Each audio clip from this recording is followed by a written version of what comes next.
नमस्कार, स्वागत आहे तुमचे माझ्या या छोट्याशा रेसिपी ब्लॉगमध्ये। आज आपण मकर संक्रांती विशेष फक्त 2 साहित्यांचा वापर करून 2 प्रकार बनवणार आहोत। हे बघा, मी त्यासाठी 350 ग्रॅम इतके मुरमुरे घेतलेत। मुरमुरे असे छान कुरकुरीत असायला हवे, जर नसतील तर कढईमध्ये हलकेसे भाजून घ्या, म्हणजे ते छान कुरकुरीत होतील। आता यामध्ये 70 ग्रॅम इतके मी इथे डाळवं घातलेत। 350 ग्रॅम मुरमुरे, 70 ग्रॅम डाळवं आणि त्यासाठी 800 ग्रॅम इतका आपल्याला गूळ लागणार आहे। गूळ अशा पद्धतीने बारीक चिरून घ्यायचा आहे। तर एक जाड बुडाची कढई घेतली, त्यामध्ये गूळ टाकून घेऊयात। मी ह्या वाटीने मोजून मी मुरमुरे 7 कप घेतले, तर त्याच वाटीने मोजून 2.5 कप इतका गूळ घेतलाय। तुम्ही कुठल्याही भांड्याने मोजून घ्या तर त्याच भांड्याचं प्रमाण घ्या। आता यामध्ये थोडंसं पाणी घातलं। गॅसची फ्लेम मी हायच ठेवली। फुल फ्लेमवर गूळ आधी वितळून घ्यायचा। एक 2 ते 3 मिनिटांमध्येच गूळ वितळलाय। हे बघा, आता मी इथे गॅस मीडियम केलाय। मध्यम आचेवर आपल्याला पाक करून घ्यायचा आहे। 1:3 असं प्रमाण घ्यायचंय। जर 1 वाटी गूळ घेतला तर त्यासाठी 3 वाटी मुरमुरे वापरायचे। आता मीडियम फ्लेमवर मी इथे पाक शिजवून घेतलाय। हे बघा, अशा पद्धतीने आता पाक आपला तयार झालाय की नाही ते चेक करून बघूयात। गार पाण्यामध्ये थोडेसे 2 ते 3 थेंब पाकाचे टाकून बघायचे आणि लगेचच पाक चेक न करता ते थोडंसं गार होऊ द्यायचं। त्यानंतर पाक चेक करायचा, म्हणजे आपला पाक तयार झालाय की नाही हे आपल्याला व्यवस्थित कळतं। आता हे बघा, अशा पद्धतीने त्याची इथे गोळी तर तयार होते, पण ती पूर्णपणे आपला पाक इथे झालेला नाही। त्यामुळे बघा, ते तळाला चिटकलेलं सुद्धा आहे आणि अशा पद्धतीने गोळी तयार झाली आहे। ती हाताला चिकटत नाही, पण हे बघा अशा पद्धतीने ती मऊसूत आहे अजून। त्यामुळे अजून 1-2 मिनिटं पाक आपल्याला इथे शिजवून घ्यायचा आहे।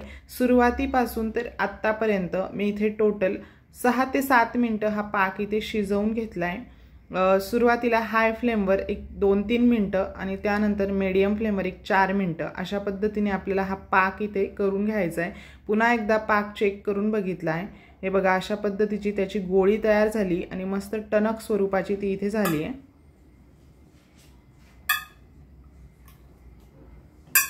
असंच पाक आपल्याला इथे हवाय। आता गॅस बंद करायचा।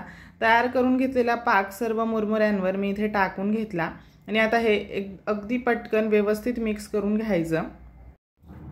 पाक करताना त्यामध्ये आपण थोडंसं पाणी घातलंय, त्यामुळे हे मुरमुऱ्याची चिक्की किंवा मुरमुऱ्याचे लाडू हे खूप जास्त कडक सुद्धा होत नाही। छान खुसखुशीत असे हे लाडू तयार होतात।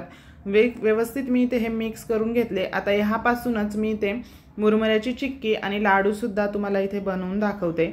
एका ताटाला थोडंसं तूप लावून घेतलं आणि त्यावर मी इथे सजावटीसाठी थोडेसे पिस्ते टाकलेत। पिस्ता नाही घातला तरी सुद्धा चालणार आहे। आता अर्ध मिश्रण मी इथे ताटामध्ये टाकून घेते आणि अर्ध्या मिश्रणाचे इथे लाडू वळवून घेणार आहे। मिश्रण टाकून झालं की एखाद्या वाटीला अगदी थोडंसं त्याच्या बुडाला तूप लावून घेतलं आणि त्याच्या मदतीने एकसारखं मी इथे हे ताटामध्ये स्थापून घेते।